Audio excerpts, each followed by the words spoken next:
Good morning and welcome to God's Favorite Sinners. I'm Justin Hodak. I'm Lauren Trotter. And here we are. We're here with Bobby Carlton. So, yeah. How was your week?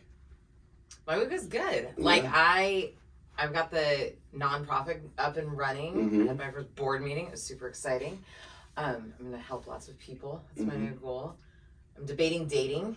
Are you? I am thinking about it. I haven't dated in pretty much 2 years since my breakup. Any prospects? No, none. Should probably find those before I decide to do that. But it was funny when we were talking yesterday about dating in general and what that's like. I was like, maybe I should, attempt it again. It's funny because I'm in this place where I'm super content. Like, I don't need anything.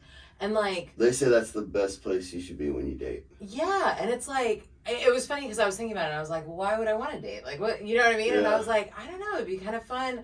Like, I've gotten real comfortable, actually just going and doing stuff by myself. Like, I go to museums or go to movies or go to amusement parks or whatever. And, I do have kids and stuff. So, but it was interesting. It was kind of like, well, why? And I was like, I don't know. It'd be fun to go out to dinner. And then I was like, well, I go out to dinner myself. But it was like, it's that partnership piece, right? And right. I don't know. I was like, maybe. And it's funny because I was thinking about it this morning and I really haven't dated since my last relationship. We broke up almost 2 years ago now.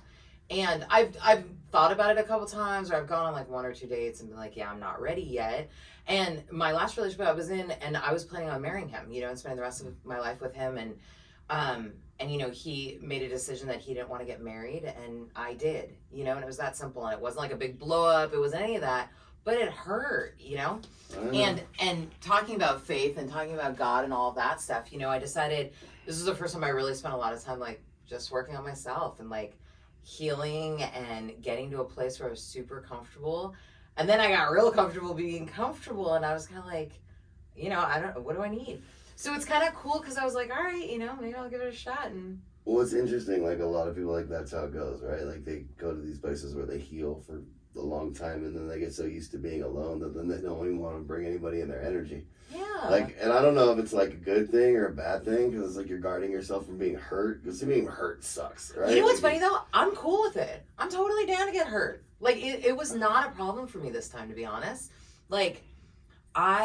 I really embraced the entire process of it. I really did. I was like, it hurt. And when I cried, and when I was angry, I was angry. And I really went through this process in a real healthy way. I really let the feelings just flow, and I didn't rush into wanting to fix it or go fuck someone else or go do whatever, or act out in any kind of way. I really just sat in the feelings and was present for them. And then coming on this other side of it where it is now, it's I've been open to it. I kind of was if someone came up and asked me out, I'd say yes. So I wasn't necessarily potential suitors, pay attention. I wasn't opposed to it. I was open to it, but I wasn't actively looking for it, right? And so that was my thing when we were talking yesterday that I was thinking about, is that I do kind of live in this bubble where I go to the grocery store, but I'm not looking around. It would help if I looked up once in a while. I was oh, look, if there's people around me. So that's my new epiphany. We'll see what happens. Right. So what's up with you? Oh God, no pun intended. I'm mad at you. I'm so mad at Lauren right now. So mad at Lauren. Justin's pretty mad at me. Oh, God, dude. She turned you down? No, it has nothing to do with that.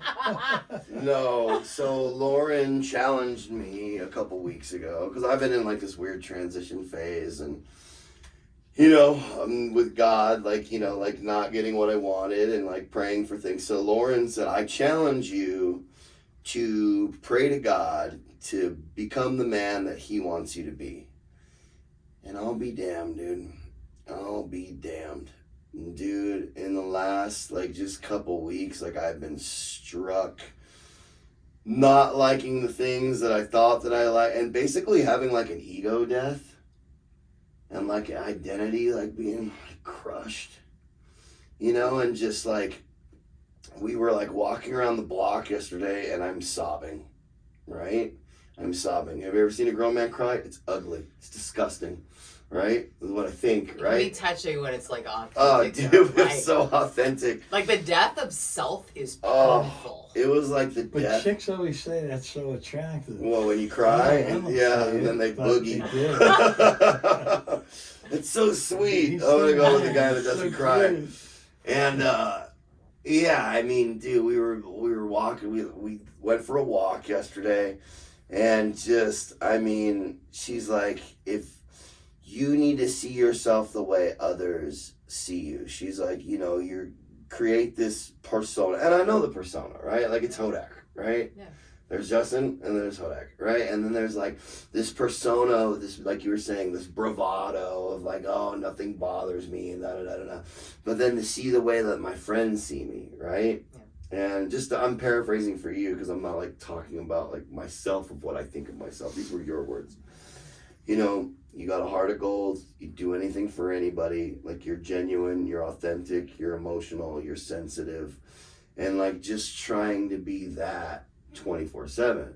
But like with my whole thing too is like there's a scary world out there, right? There's a scary world that if I do be my authentic self or I do be my vulnerable self, people can hurt you, the world can hurt you, right? And like really allowing those things to come in, it's like really, I mean, it's like a battle of good and evil, you know what I mean? Yeah, and like that was part of what I was talking about though too, right? Because I had that, like, it was all about, you know, the cars and the money and the job and the da da da, and I was this badass chick who didn't need anybody and I don't need anything and I got everything, and you know, I lived in that for a really long time.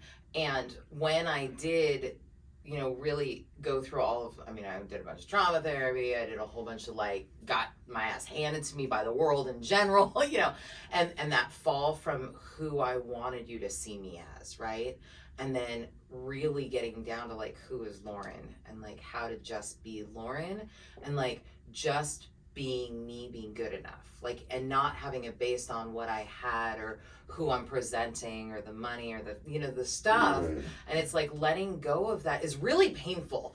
And it is something that I know for me, It's I like used an as a ego death. protection for a long Yeah. time. Oh yeah. It's the way I kept everything like in control. It's the way that I made sure nobody got too close. Yeah. You know, and it was a way of me trying to show the world that I'm not as big of a piece of shit as I think I am. Right? Exactly. And that was my experience. And when I went through my experiences, which is really what it was, I didn't wake up one day and was like, I'm not going to do this anymore. You know, I got my ass handed to me multiple times, and there was a continuous process, which is kind of what I think happens in life in general, right? Is that like things keep happening until whatever lesson it is we need to learn happens. Yeah. But it's painful, and it's that letting So go painful. of who you Well, and have it's been. funny. It's like what I'm doing right now is like I'm eliminating all drama from my life, like all toxicity, all negative people, gossip. I had to check a guy for gossiping the other day and like put him in his place. You know what I mean? It's funny when you set a boundary too. About like, hey, dude, I don't want to talk bad about anybody. They're all, that's not what I meant. Yeah, it is. You know, and I like my world has become like, I don't want to say small, but, you know, just keeping in contact with the friends that are super and close to me, not trying to be out there, you know, just like bring on, and basically making room in my life for the things that I want, right? Like the relationship, the family, the career, the this, the that. Like I've really been weeding everything out, and it took a person recently to do that, you know, and really see what was important to me, you know. And a big part of that too, though, is that I think a big piece of being able to lean into like the vulnerability and the transparency and like really being you and being humble and all that is actually one of the most important things that I did bring my world down to just surrounding myself with people who are safe. Right? Because a lot of times the reason that we function in these ways is because we also live in environments that aren't safe. Right. And I talk about it a lot, that my world is actually very small. I am super well known in LA. I mean, I can't go anywhere without running into people. People know me across the country, actually, like not even being arrogant. Like I just know a lot of people. And it's cool. And I like that I know people, you know? You're like, wait, who are you again? And It's like, cool. hopefully you got somebody with you, be like, hey, this is so-and-so. And then they, oh yeah, I'm, Yeah. thank God, like the trick to get somebody's name Yeah. sometimes. But like, I have a lot of acquaintances. Right. I have a lot of people who know me. Yeah. but I have a very few amount of friends. I would say like 5. Do you I know got what I mean? like 5. I like my world. And I'm when lucky to have that's that. my safe. Yeah, and a lot of people don't even have that, you know. And for years, I didn't even have that. You know, I just had a whole bunch of acquaintances, a bunch of people who thought they knew me, and lots of people knew little bits and pieces about me, Right. but nobody knew me. Right. And like, I would say the 5 people who I would consider closest to me know me. Right. They are my safe. They are the ones who I can be vulnerable and transparent about everything and anything in my life. And when I first started doing this work and really letting go of all this stuff, and really like trying to just be me, the first thing I actually had to do was make sure that my environment and the people I spent my We're time safe. with were That's safe. exactly where I'm at. Oops. Yeah. I am so sorry. I didn't turn my ringer off. Because So- usually we're using 2 cameras. There we go. So anyways, Bobby Carlton. What's up, Welcome Bobby? to God's favorite sinners. Yeah. And apparently you are one of God's favorite sinners. Is he in frame? Yeah? Okay, cool. Yeah. As long as he's in frame. Edit. So edit. No, we don't have to edit this time. But next this time.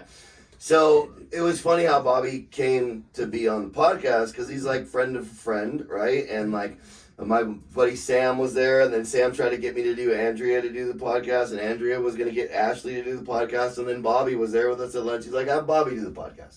So it was divine what led to Bobby being here. Apparently you're supposed to be here. You're supposed to be here for some I reason. consider Ashley divine in any sort of way. But yeah. He's sweet, dude. I like that dude a lot.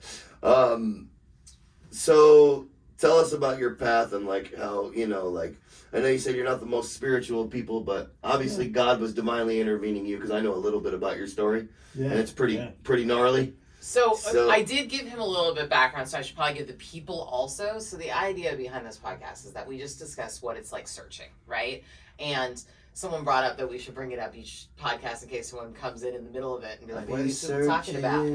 Right, and so it's about searching, right? And whether that's for God or whatever it is, whatever your belief is. But there's a searching that happens from a really young age if we look back, right? And we try to fill that searching with all kinds of things. It can be money, drugs, sex, people, codependency, friends, whatever it is, right? And there's a path and there's a process through that searching that all of us go through. And so it's whatever comes to mind for you, but it's about that searching and what comes to you on that. Yeah, you know, my life has been on a path that I wouldn't have chosen, and I didn't even know existed, and that is just fantastic. I mean, I started out as a young kid. Just basically like every other little derelict inner city kid, you know. It's like trying to get over, get money, get the girl, get the money, get another girl, get some more money, and I relate with that. and then Totally. Justin, all day. that's what it was about. I relate with that with growing up. That's how it was. Yeah. And then Even it went to from that adulthood. to other things, you Yeah. know. But it was always about things that I wanted, and I would pursue them. And I have a gift of getting what I want somehow, you know. And I wouldn't put that on God or anybody like that, because I will do the most unscrupulous shit to get what I need. But as I go, you know, Totally. when I like that when word. I got It's a into good word the drug thing, you know, then it's like I was very self-centered. I was very centered in what I wanted. Now it wasn't just about the money. I wanted the drugs. And what does it take to do that? And then when I realized you can make money from that, I was just in heaven. That was my path. Mm-hmm. And I could have done that for the rest of my life had not other people intervened on that path, you know. Yeah. And that set me on a, you know, I wouldn't say people intervening on the side of the law set me on a path to do the right things, because I fled the law and went and did bigger and better things in smuggling drugs into the country and so forth. But I did eventually find out there was another way, and I could still sell drugs, but I could get them out of my system. And through doing that, you know, it would put me on a right path. Like my head was definitely in a better space, you know, because there were things like it was shocking to me that I can actually help other people doing the things I was doing. And can you elaborate on that? How are you helping other people while you're smuggling drugs? Like, well, if you're smuggling drugs and you're That's a trying to good question. get clean from drugs and stuff, and then one of your friends is like, "Dude, I'm a wreck. You know, my life's going down the tubes. I don't know where to go. I don't know what to do." I do. Come to NA, man. I'll hook you up. You know, Yeah. and they will take you and teach you how to do these certain things. And so you're like getting people, they're bettering their lives just by knowing you, and you're doing these other things. And it's, I mean, I don't look at selling drugs or running drugs as like a hardcore crime like a lot of people do. I mean, the government does it. It basically all starts with the government. And I mean, you look at guys like Freeway Ricky Ross. He's making $2 million a day, but he's in business with the CIA, man. Come on. If I had that connection, I'd make $3 million a day, I think. You know, it's just the way I think. But, you know, so I get on this path and I'm helping these people, and there's a reward in and of itself doing the right thing and helping somebody get clean or get on a path that's better for their life, you know? And you could see that stuff. And I've been very fortunate in life that when I've stumbled and fallen, people I have helped in the past are there to give me my first pull up. And I had that and happen that's to me. fantastic. Let me ask you a question, like, because I had a hard time with that, like when I was like, there was a lot of people that I had helped, and when I had fallen off my path, like my ego would get in the way and like not want them to allow them to help me because I felt like I needed to be their rock, and I wouldn't allow anybody else to be mine. Like how did that work for you? I tend to run things and burn the whole town down, and then eventually when somebody comes with a water hose, I'm like, yeah, escort me with that shit. You know? Like, Yeah, I'm a big match thrower. Yeah. Like I throw gasoline on it and like Yeah. match it as I'm walking out and like explode it. Oh yeah. So, you So know, I when become- people are like, I you want help? become I'm like, willing. yes. yeah, I get willing very easy, you know? Oh yeah. And the people that I'm around that I have helped in the past are great people. Like I respect them as people. I like what they do. I'm friends with them. So when they're telling me, yo, you need to check yourself, what are you doing, man? And it comes down to everything. Like I have friends that if I'm doing really bad and horrible things and they know it and I'm in a dangerous spot, they'll come over and give me a pistol. They're like, yo, just protect yourself. On the other hand, that same guy will come over and go, hey man, you should go to rehab or something and drive me, you know? He's not abandoning me. He's they're calling it what it is, and they're there. And I've been very fortunate in that I have a brother that has a lot of the same issues and problems I did. And he's a year younger than me, and I couldn't ask for a better friend.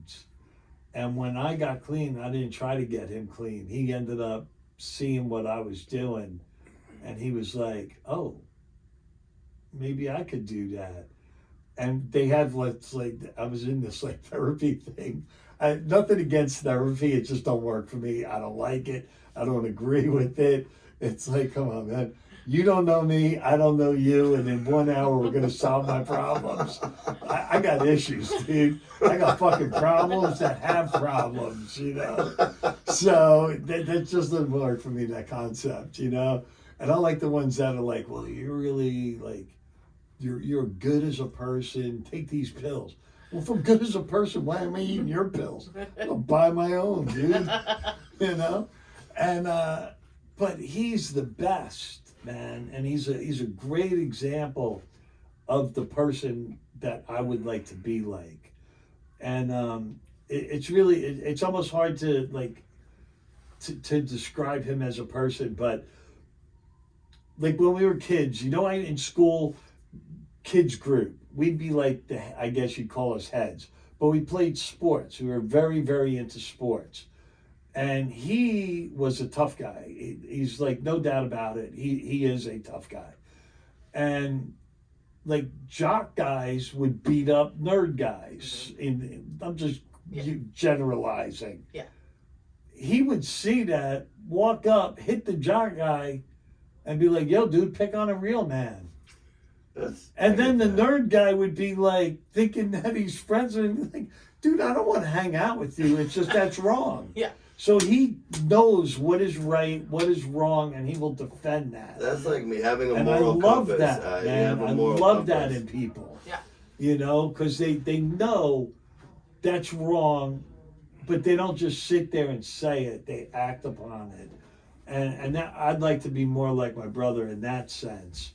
And we just have a good relationship, He does good things now, and he's one of those people, like, he never wants anything. You can offer him something. Like, for years I was in the music business, so I'd be like, dude, you want to go on the road with bands? You want to do this? His friends would go on the road with bands I worked with, and now they have careers. That's all they do. He never wanted to do it. Then he happens to be, like, his favorite band in the world is like the Misfits. Somehow he hooks up with Jerry Lonely, and now he's like his guy. So I'm like, dude, you could have been doing that for 30 years, bro. He's like, nah. He's like, I like working for him. And I was going to say, so that moral compass thing, right? So I talk about that a lot. Like, I think we're born, like, people all the time are like, I didn't know. And I'm like, that's a lie. Like, I believe we're born with that moral compass of what's right or wrong or good or bad, right? And for me, I believe that's our connection to the universe, whatever it is, right? You can call it God, you can call it spirituality, you can call it intuition, whatever it is, right? There's a term actually in all different kinds of phases of what that is, right? But it's that gut feeling, and for me, when we talk about spiritual experiences, what I've always said is my belief in that is that that's that differentiation from your head, from your gut, right? Like that gut feeling of right or wrong or good or bad. And then I think we spend most of our lives trying to avoid that feeling or like not listen to that feeling. And it's about like quieting ourselves enough to follow that feeling. That's what you and I have been talking about lately, is when we get down to like who we really are and what path we're following. It's that being led by that for the greater good, right? And like that's what I was listening to while you were talking, is there is a sense in you of wanting to do that right thing, right? And that's what's appealing. Even during the drugs and guns and craziness that we like go through, there's still a part of us that has that peace even in the midst of all the darkness, right? There is like this little tiny piece of light. And I remember back in my like junkie days when I was living on the streets and I was homeless and I was, robbing drug dealers and doing the whole thing. I remember specific moments of looking myself in the mirror and like knowing this isn't the person I'm supposed to be, right? Like, and even in the best moments of my drug addiction years, there was a sense in me knowing like this is what I was doing and this is what I had to be doing, but like this isn't who I'm called to be. And the people around me, even back then, there were people, even in like the drugs craziness, but who had that little bit of light that I would see, right? Like what you were talking about your brother, or there's certain people around you who would bring you a gun for protection, but who would also know that you need to go to rehab, right? And those are like those little like angel pieces or whatever, like that I can look back and see were almost like the little bumpers that like kept me from going too deep into that dark side. And like those little glimmers of light are those things that kind of attracted me back to the healthier choices in my life, to like the path that I am now, that even currently, when we're talking about what we were talking about yesterday, going through our walk, is like, that's that piece that like we're trying to follow or listen to against the other side of us. That's always that battle that you were talking about, is that like self-will, God's will, for lack of a better term, you know what I mean, of that like barometer in ourselves, and like how we follow that is a choice. Like there's always a choice. Well, it's interesting you say that too, because like I remember like you just remember like little pieces. Like I mean, I remember being in the can when I was like I don't know, 21 or 22. And I remember the captain, you know, and the captain, I remember she pulled me in her office one time and she was just like, Hodak, what are you doing here? You're not like these guys. Like there's good in you. Like there's good in you. You know, and I'm sitting in there and, you know, doing the convict shuffle with all the old timers and, you know, all the heads, you know what I mean? And I'll never forget, she was like, you know, don't become another statistic. You know, all these dudes are doing life on the installment plan. And it's little moments like that. And that was going to lead me into my next question with you. I know you don't like bang spirituality or anything, but it's like for me, like sometimes like the divine intervention with me is through the people that are around me, right? And I used to be in a lot of thought like that, right? Like I was like, you know, there's no God and there's no divine, like it's all coincidence, right? Like for a long time, but in my heart of heart I didn't know that, but those were the words that were coming out of my mouth, right? Because I know when I get a feeling and a presence, like it's more divine than just coincidence, right? It's more serendipitous. Were there ever times that you ever feel like, you know, you were in the shit and, you know, it was divinely intervened? Yeah, I think, you know, there's a lot of times where it's come to like, you know, I go to these meetings and you always hear people like say they should have died or they should have done this. Mm-hmm. I'm like, no, it's really easy to do, man. You're just not trying hard enough. Because okay, hold on. I have a crazy story on that though. Hold on. So one time I met a dude who did a double barrel shotgun in his mouth and blew the trigger. Yeah. And blew his face off. Yeah. And they reconstructed it. And I met him when I was probably 17, 18 years old. And I gotta tell you, I to this day really believe the reason I never tried to kill myself is I really did believe like I wouldn't succeed. Yeah. Right? And it's interesting because I kind of had that thing too. Like, if you're going to kill yourself, do it. You know what I mean? Like, I mean, it's not that hard. But it's funny because I just had to bring it up because I just had that thought again, that always sat with me because I think I was like 17, but I was like, that'd be me. I'd be the one. Yeah, but I'd be the one who would try. And the rest of my life, I would be deformed and mangled, and you know what I mean, and not be able to see. And like, there is a part of me that feels like if it's not your time, it could not be. And I think my fear of that was actually greater. But anyways, okay, so back to what you're saying. I was like, but it happens. But like for me, you know, at an early age, you know, I was stabbed twice. Just once here and once with like a little screwdriver in my eye. But we have that in common. That was like nothing. My friends put napkins on it, scotch tape. Yeah, duct tape and a paper towel. School. And I love this. Super glue. Yeah, I worked in construction. That's how I got this scar too. But then I was stabbed in Bryant Park and you know, I was stabbed here, once in the back of the head. Jesus. Once here, which went into my left ventricle, twice in the back, once punctured my left lung. And I bled to death. And it was very early on when they had what was a paramedic system. They didn't have that. An ambulance was like a thing that looked like a big station wagon or a hearse, and they threw you in, rushed you to the hospital, got paid, and went their merry way. And I was fortunate that I got one of the paramedics, and I ended up there. And the big difference is they prep you for surgery. So I died, you didn't try hard enough. Tossed onto the operating table, and there was a woman doctor, which was rare back then in the 70s, late 70s. It just was.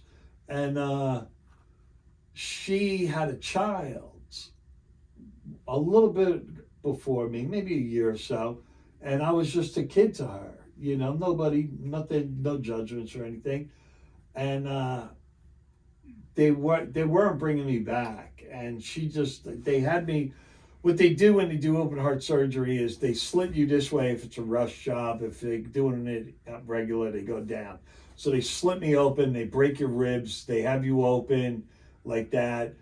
And she took the defibrillator, put it on the side, and put it right on the heart and got a beat. And it took a minute. I got back to life. And then, I went into coma for like 3 days after that. And I was at a hospital called St. Clair's. At St. Clair's, it's like a Christian hospital or something like that. So they send nuns, priests, bishops. Like when you die in a hospital like that, they want to know what's on the other side. That's their main goal in life. Like, what was it like? And I'm just like, yo, bro, just give me meds. I really need meds. I don't want to talk The about God. I harder need the some better. dope. And they're like, when did you see this? What did you say? I'm just like, dude. And then I got members of my family are like, don't say a word. Don't say a word. We'll take care of this one. And I'm like, all right, don't say nothing to them. These guys with the black cloaks are a little weird. Just mind my own business. But they really do want to know if you've seen God, if you had a conversation and whatnot. And, when you've been in a coma for 3 days, when you come out, I mean, it's better than eating and the best LSD you ever had. Like, you've seen all kinds of shit. Mm-hmm. So I have no idea what's real, what's not, and what's going on. And I was just like, look, man, like literally just give me more, man. I'm going to bed. I'm dying of suspense right now. Dying. Yeah. Did you see anything when it went black? I got to be honest, man. I'm not the priest. I'm not the bishop. I No. give zero. I'm dying of fucking curiosity. I couldn't tell you either way, but later on in life, I would like go out and they'd resuscitate me, and I never seen anything or felt anything. But I never was at. I never thought it was a bad thing that I was going to die, and I think that was horrible for me to learn as a kid, because then when you're running and gunning with people and you're the only one that's really not afraid of dying or anything else, Makes you dangerous. You do really bad stuff. Makes you dangerous. And a man who has nothing to lose is a dangerous man. yeah, and it's like, the Lower East Side of New York was, it's just and we'd hang out in the South Bronx and And this is in Harlem. the 70s? Late 70s, going into early Rough 80s. time in and New it's York. just bad, you Yeah. know? It's like people are trying to stab you, shoot you, take your drugs. It's just, it is the wild, wild west. But Well, it's my the dad East. was raised in Elmhurst. Yeah. And it was that same thing. Like, we're going to have him on in a couple weeks. Yeah, because people forget. Like I was watching this thing. I think it was on Vice. There were really only like 30,000 people in the city of New York shooting dope. And then when people started coming home from Vietnam, that number doubled again. Once the government got involved, doubled again. The Italians get involved, quadruples, moves it across the country. So we're like kind of the guinea pigs of like drug addiction back then. Pretty much. I mean, obviously the 50s, the jazz cats were way up into it. 60s, different. I mean, Jerry Garcia, man, peace, love, acid, and shooting dope on the side or smoking it, whatever he's doing. But these, like, there's very little of that going on at that time. And I'm watching this thing and I'm just mesmerized by it because I'm like, how did we get so deep into it? Totally. And that's when you talk about like connecting dots. Mm-hmm. So many things have to happen for a kid from the suburbs to end up shooting dopes and end up on the streets of New York. Totally. And I have that same thing. Like, I was raised, here, but also in Thousand Oaks, and like then ended up like being a junkie on the streets was not in alignment with the way that I was raised.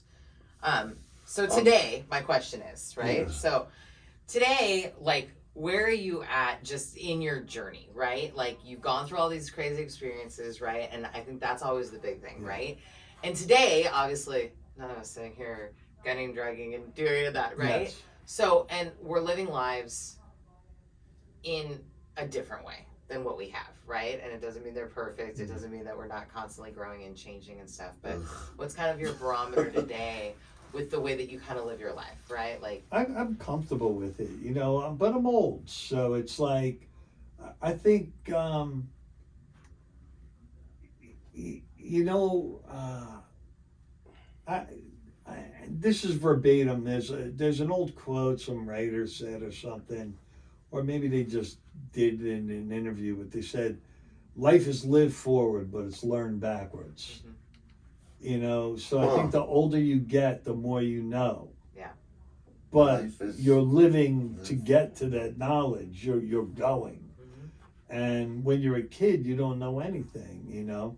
It's like when somebody gives you a baseball and you're trying to get it over the plate, the more you do it, the better you get at it, Mm-hmm. you know. Or if you're playing hockey, which is like one of my favorite sports, when you know what to do, you know. It's like funny in the video game, Sony PlayStation comes out with hockey, and it's like I know where the guy should be, so the first time I play it, I'm winning because I know where everybody should be. So I'm just throwing the puck there, hoping the guy's there because he's off the screen or whatnot. And I feel like my life is kind of like that. Now, I'm in a place now, I definitely know good from bad. I know what the right thing to do is. I try to help people the best I can. And, but I don't lay down for people, you know. I definitely have a fine line, like do not cross that line, because I'm not going to bite my tongue. And I go to a lot of meetings, and people would hear that I was in the music industry, and all of a sudden they have a band. And then they give me a tape, and I tell them that their band's bad. Mm-hmm. Now I'm a douchebag. Mm-hmm. Well, why'd you give me the fucking tape? And why don't you learn how to play? Get better. And then I had a friend, we have a mutual friend, Mike D, one day was like, isn't it ironic how when you were in the music industry, everybody around you was in music? Now you own an art gallery and everybody's an artist all of a sudden. Mm-hmm. And when you tell them you hate their art, or not hate it because you're more polite, you ease it in there that they're bad or you're not into it, they're like offended. Mm-hmm. And I'm like, yeah, I offend a lot of people in life. But don't ask me. Well, and that goes back to, if my self-esteem, self-worth, comfort, anything is based on what you think of it, then I'm giving all the power to you about how I feel about myself. And people shouldn't do that. And I feel really good about like where I'm at because, you know, I'm surrounded by a lot of people that are clean. They don't fuck with drugs. They don't do these things. And they're trying to better their lives, and they're willing to take you along for that journey. For that journey. Yeah. And it never used to be like that. It's like, I got to get mine. I'll do it. And the people that are around me are down with me because they're relying on keys of Coke. You want to sell it? I got it. You have Let's what they do need. it. Everybody's your friend. Yeah. Now I have people that I know are my true friends, because when you're making tons of money and you just throw it around because it's worthless to you, everybody's your friend. Everybody's your friend. You know, I'm having sex with women way out of my class. Mm-hmm. That doesn't really happen that much anymore. I wish it did. It just don't, you know? I see a model walk down the street. I'm like, yo, baby, what's up? And she's just like, oh, grandpa, man. And I'm like, oh, yeah. Sorry, my bad. And then, my bad. But you're trying, I'm trying to do the right things, and I'm surrounded by a bunch of people that are trying to do the right things. And more often than not, we're of help to people and to the world in general than people that are not.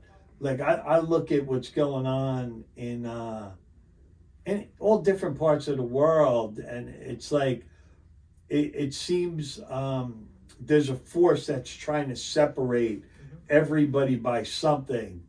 But I know my friends with us, it's a unifying force. Yes, it's pouring love and kindness. So we will protect each other and each other's things. Yeah. and it's great, you know. And it's like I'm at a restaurant one day and I'm eating, and there's these kids, man. They're not from LA, and they're like Aryans or like skinheads and shit, and they're going on about something, right? And at the time, I'm married, and they're going on, and I'm getting aggravated by the conversation, but I'm like, you know, let me say, little quiet time here and stuff, and then one of them seeks my advice or my comment about, and I don't want to curse, but he's like, these sand, blah, blah, blah, blah, blah. And I'm like, yo, bro, I got no fucking clue what you're talking about, man. I'm a married man, and my fucking wife's family are all Muslims. They're fucking from Pakistan. Mm-hmm. So why don't you just mind your manners, shut up, and leave me alone? Now I'm the point of their anger. Mm-hmm. Now they have a place to put their anger. Except my buddy Sean is joining me for lunch. Big Sean. Sean, yeah, Big Sean. Sean sits down. You like him. Sean right weighs 285 pounds. He has not got an ounce of fat on him. He's like, he knows jiu-jitsu since he's like a baby because he grew up in Brazil and shit with the Gracies. So he's a very confident fighter and he's very aggressive. And he sits across from me. That is not a comment from the table. And he's like, yo, homie, what's going on? I go, you know, I got these fucking knuckleheads over here think they're going to start a fight or something. I don't think they planned on you being the guy sitting across from me. He goes, I love when that happens. Divine intervention. They moved their table. Me and Sean had a lovely lunch. And it's like, but you know what? I think the world, the people in it, especially around me, the more open-minded you are, the more I like you. Yeah. The more open-minded I become, the more people like me. Mm-hmm. And that's really, I think, where my journey is or ends. For the greater Just good. be a better guy. Mm-hmm. And be around better people. And, you know, I think my friends know I'm there for them. I know they're there for me. Yeah. And we have a pretty good life, you know. I mean, we get out of this COVID thing. I've been, in the last 3 weeks, I've been to like 8 concerts with people. And then we've had a blast, man. And life is good. And life is All right. good. I It's think good. what I got out of today, I mean, I'm gonna quote you 3 times and then I'm gonna own that comment. Life is lived forward, but we grow backwards. Learn backwards. But we learn backwards. Oh, that was a gem. Yeah. With that being said, you know, I think it's time. Is that a wrap? That's a wrap. And Lauren and Bobby, thank you for coming on. Thank you. That was awesome. And Lauren, I will see you next. Well, we see you before next week. But Bye, we'll see everybody. everybody else next week. Bye, everybody. That was Goodbye. awesome, bro. That was awesome. That was very